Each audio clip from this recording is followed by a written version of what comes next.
Hi friends, ఇప్పుడు మనం కాణిపాక వినాయకుడి గుడి వెనుక ఉన్న చరిత్ర గురించి తెలుసుకుందాం. ఆంధ్రప్రదేశ్లోని చిత్తూరు జిల్లా ఐరాల మండలానికి చెందిన గ్రామము కాణిపాకం. దీన్ని 11వ శతాబ్దంలో చోళరాజు కులోత్తుంగ మహారాజు నిర్మించినట్టు చారిత్రక ఆధారాలున్నాయి. ఇప్పుడు మనం కాణిపాకం పేరుకున్న అర్థమేందో తెలుసుకుందాం. కాణి అంటే పావు ఎకరా మడి భూమి అని లేదా మాగాణి అని, పతాకం అంటే నీళ్లు పొలంలోకి పారటం అనే అర్థం.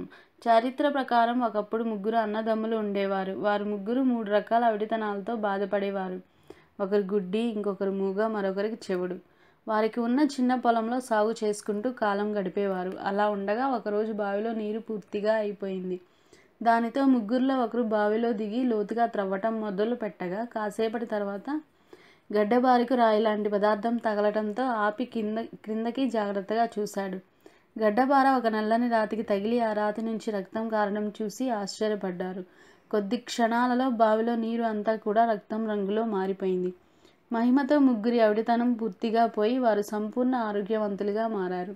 ఈ విషయం విన్న చుట్టుప్రక్కల గ్రామస్తులు తండోపతండాలుగా బావి వద్దకు చేరుకుని ఇంకా లోతు త్రవ్వటానికి ప్రయత్నించగా వినాయక స్వామి వారి స్వయంభూ విగ్రహం ఊరే నీటి నుండి ఆవిర్భవించింది. ఈ మహిమ చూసిన ప్రజలు ఆయన స్వయంభువుడు అని గ్రహించి చాలా కొబ్బరికాయల నీటితో అభిషేకం చేశారు. ఈ కొబ్బరి నీరు 1 ఎకరం పావు దూరం చిన్న కాలువలా ప్రవహించింది. దీన్ని కాణిపరకం అనే తమిళ పదంతో పిలిచేవారు. రాను రాను కాణిపాకంగా పిలవసాగారు. ఈ రోజుకి ఇక్కడ స్వామివారి విగ్రహం బావిలోనే ఉంటుంది. అక్కడ ప్రాంగణంలోనే ఒక బావి కూడా ఉన్నది. దానిలో స్వామివారి వాహనం ఎలుక ఉంది. అక్కడ స్వామివారికి మనకిష్టమైన పదార్థం ఏదైనా వదిలివేస్తే అనుకున్న కోరికలు నెరవేరుతుందని భక్తుల నమ్మకం. కాణిపాకంలో కొలువు తీరిన స్వామి వినాయకుడు. సజీవమూర్తిగా వెలిసిన ఈ స్వామికి 1000 సంవత్సరాల నాటి చరిత్ర ఉంది. స్వామి అప్పటి నుండి ఇప్పటి వరకు సర్వాంగ సమేతంగా పెరుగుతుంటారు. ఆ విషయానికి ఎన్నో నిదర్శనాలు కూడా ఉన్నాయి.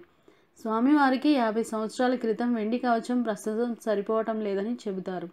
స్వామివారి విగ్రహం నీటిలో కొద్దిగా మునిగి ఉంటుంది. ఎంత త్రవ్వినా స్వామివారి తుది మాత్రం కనుక్కోలేకపోయారు.